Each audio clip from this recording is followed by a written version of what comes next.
Good afternoon and welcome to my YouTube channel. My name is Evans and I'm in Hopetown today.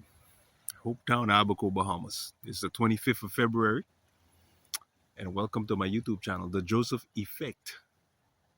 Today we're going to continue talking about the three most salt tolerant plants for the coast, for the Bahamas.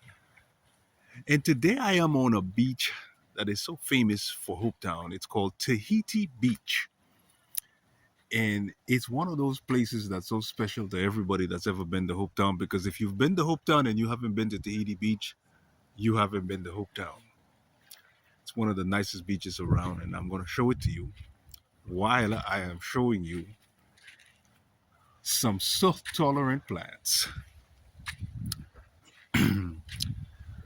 So we had a terrible storm back in September, well, of 2019. I think it was August the 30th. I can't remember the exact date. And it pretty much destroyed everything on this island. It was almost as if a bomb dropped there. And some of the people that represented the cleanup for this area talked to me about cleaning up Tahiti Beach area, as well as Tahiti Beach is all of this down here, as well as further down, as well as planting some plants that is somewhat salt tolerant, because this place is pretty bare. I suggested green buttonwood, silver buttonwood, and there was already a whole bunch of sea grapes here already that did, for some crazy reason, that withstood the storm better than everything else. So we decided to plant silver buttonwood, which is that one there, green buttonwood, and we transplanted some smaller coconut trees. Now, I'll tell you, this is one of the green buttonwoods we planted. This thing was so small when we planted it, was unbelievable. It was a 3-gallon plant, which meant it was probably about a foot to a foot and a half tall. 2 years, 2.5 years, look at the size. Some of the smaller coconut trees, like this one right here, we planted that when it was really small. And you could tell how big it's gotten. Now, I'll tell you, these docks,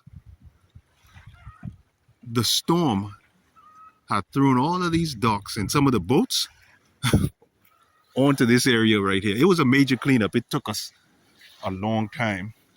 This is another silver buttonwood that we planted here about 2 to 2.5 years ago. I'm not sure of the exact date. A green buttonwood.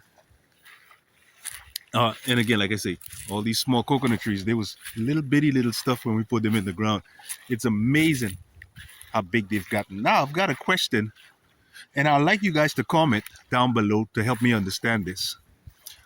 So you notice this is a green buttonwood that we placed here, and you could tell that the cold front that we had a few weeks ago burnt up some of the leaves. Like I say, it'll come back.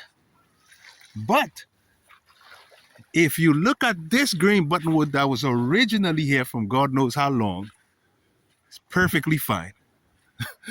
Not a burnt leaf on it.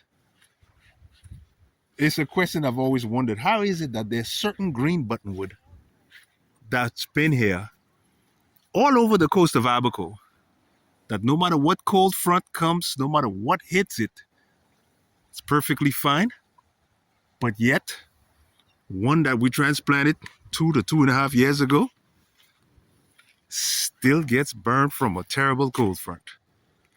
I love for someone to answer that question. Guys, feel free to leave a comment below to explain to me, why is it that some green buttonwoods get affected while some that's been there, nothing? Again, silver buttonwood is doing perfectly fine. Coconut trees, beautiful, like you wouldn't believe. And again, guys, it's the evening of February 25th, 2026. Sun is about to go down on Tahiti Beach. Again, one of the nicest beaches that you could find in Abaco, man. I'm blessed to be here. I'm happy. Yeah, this was a major undertaking trying to clean up this whole area. We brought in our wood chipper here. All the dead coconut trees that had fallen over, that broken in half. We brought the chipper here and spent, I can't tell you how long, chipping all the stuff.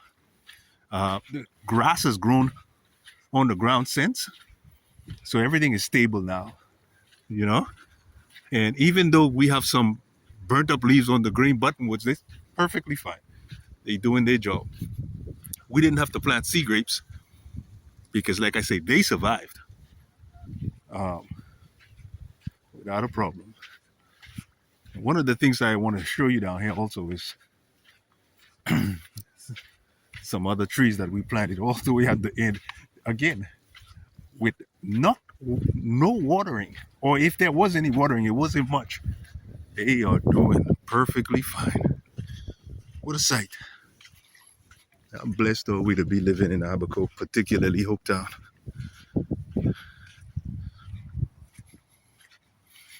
Over there is an island called Lubbers for you international guys that follow my YouTube channel.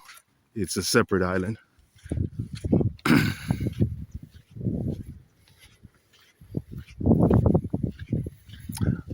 Now, we planted most of these coconut trees that you see right there, these big ones, after the storm, because the storm of 2019 had demolished pretty much everything here.